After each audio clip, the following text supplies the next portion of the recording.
Once again, I honestly hate just sitting in front of a camera and talking about professional wrestling. But like these, like these past couple of days about wrestling has just been one big roller coaster. You got the Dark Side of the Ring episode dedicated to, Jake the Snake Roberts' family and stuff like that. Then you have, all these firings that are happening, and then and then you bring back Eva Marie, and it's just like also, I mean, it's just a lot that's going in right now. So I'll just go ahead and start from the AEW super event. I think it was Double or Nothing or something like that. It was basically the most recent one where Kenny Omega retained his championship against both uh, Sleepy Time Harry, as I call it, Orange Cassidy, and Flip Pack. But the thing is that I mean that show was actually great, and I want to just go ahead and take this time to point out this isn't a flex or anything. I just never actually sat down and watched an AEW show because I don't have cable and it comes on television. I mean, I probably should watch AEW Dark on YouTube, and I keep telling myself I'm going to. So I'm getting started watching that, but now I want to go ahead. I want to start from the first episode of AEW Dark and just work my way up. Because like AEW is doing something for indie wrestlers that like the same thing that Impact is doing. So now you have like Impact bringing in these indie wrestlers and letting them shine, and you have AEW doing the same thing with Dark. So I feel like AEW is definitely worth supporting because I myself am going to become an indie wrestler in less than a year. So I got to figure out how I'm going to get into the wrestling business.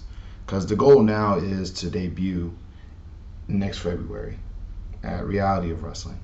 That's the goal. That's the plan. That is definitely something I want to do. I want to have the blackest debut ever. And what better way to do that than to, you know, work at a black owned company in February, rocking my melanated skin. Um, but I'm obviously thinking a little too far out ahead. I mean, I could be dead before then. So there's that. So I went over to a friend's place to watch the AEW Super event, and I tried to grapple with one of the actual wrestlers that was at that little get together, and he just muscled me down, man. I'm always gonna be bummed out about that because I thought that I was strong, and I'm like I am not strong. This dude just like manhandled me. It was the most painful thing because it happened in front of these really attractive women too. So I'm like, man, I'm weak. So I was depressed about that. But obviously I've gotten better. But I didn't. Then I started to feel less better because I learned about these mass firings that was happening in WWE. And I'm just gonna go ahead and put this out again. Like WWE used to be the goal. When I was like, I don't know, 19, 20, like in the earlier videos, you could sort of see at some point maybe I mentioned I want to go to WWE. Nowadays, no. No. I don't see myself actually doing well in WWE because, first off, I'm short, I'm fat, and I'm black. I don't see like, it's not that I don't see myself succeeding, I just don't see people wanting to see me succeed in general. So it's just like I mean, would I go if I got the call to go to WWE? I'd go, but it would just be because childhood dream fulfilled. But childhood dream fulfilled. But at the same time, I just won't go in there expecting to be like pushed that high. I'm not gonna expect to see myself like getting this this recognition because they really really really don't seem to know how to treat their workers, and that is a very hurtful thing. Uh, Eva Marie coming back is actually kind of I think I've said this before, but after watching Total Divas, like I want to say I've not earlier I want to say if not earlier this year then last year for sure, but I was watching like Total Divas and Eva Marie, looking back, she didn't do that much wrong. Like she was just trying to get ahead in the business. She didn't know how to wrestle, so she was just trying to she was trying to find her way in through other means. And in my opinion, that's something that I feel like everybody essentially does in some way, shape, form, or fashion. So it doesn't really seem like it's a good thing to just sort of get on her case about it. Now people gonna get mad at her for saying Ginger Mahal. I mean, dog.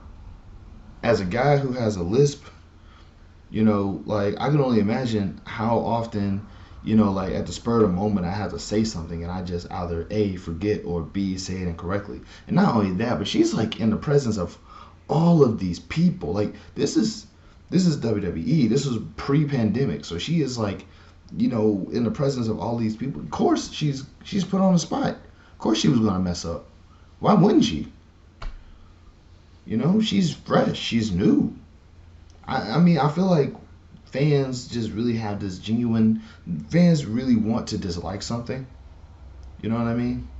And it's like, it's like it's kind of gross because when it comes to wrestling specifically, it's like they're just searching for things to like despise. It's just sifting through everything just to sort of see what they can dislike.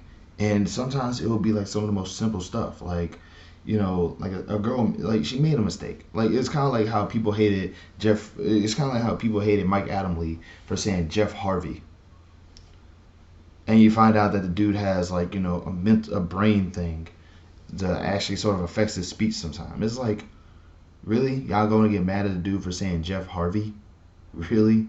Did y'all even know who Mike Adamle was before this?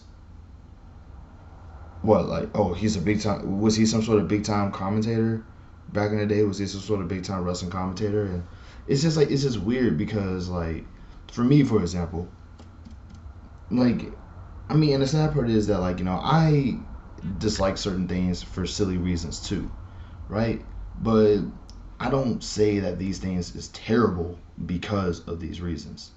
For example, like I don't like Brock Lesnar, but the reason why I don't like Brock Lesnar is because to me, he's overhyped, and I don't like the idea that every single time, like it feels like every single time he's champion or whenever he's wrestling, things just come to a complete stop. And it doesn't, it feels like nothing is progressing or getting better. It feels like Brock Lesnar, every single time he comes in, it's just because they need things to just sort of stop for like a long time.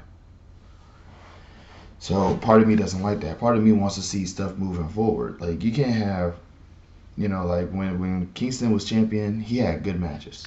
You know what I'm saying? Against a lot of great wrestlers. And then Lesnar comes in and I don't know. I don't think Lesnar has good matches. I don't think he's a bad wrestler though.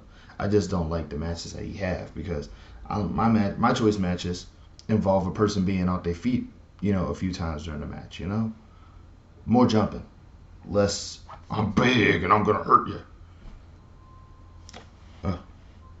But then again, like I said, I saw Vance Archer versus who is it, Miro.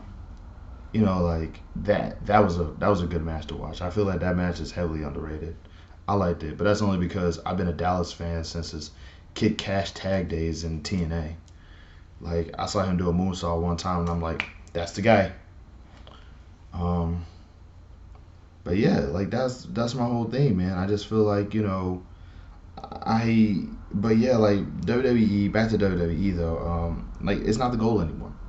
Because I see myself getting fired. I see myself getting, pushed to the back. I see myself being put in, I call it development purgatory, where I have all these ideas about what to do with myself, but they won't let me do it, like what Chelsea Green had going on for her. So it's a lie that goes into wrestling that I feel like WWE is just sort of slowly being out of touch with.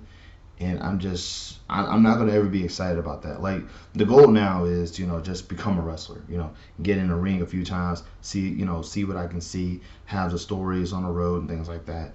But you go into WWE, it's like maybe. Although I would like to go to Impact. I think Impact is actually pretty cool, and I also think that AEW is also cool. I feel like WWE is essentially kind of like taking it's sort of like its role is starting to diminish a little bit, but like they have the money to stay where they are. But it's like like here's their stance, among the wrestling community, but here's where they actually are if they didn't have the money. That's just my take.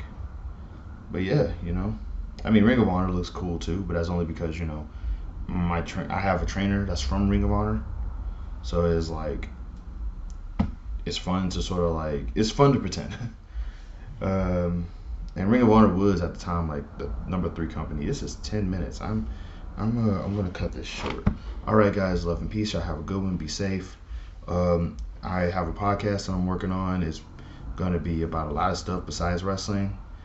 Um, if you feel like you cared enough to listen to it, ask about it in the comments below. I'll send you a link. Yada yada yada.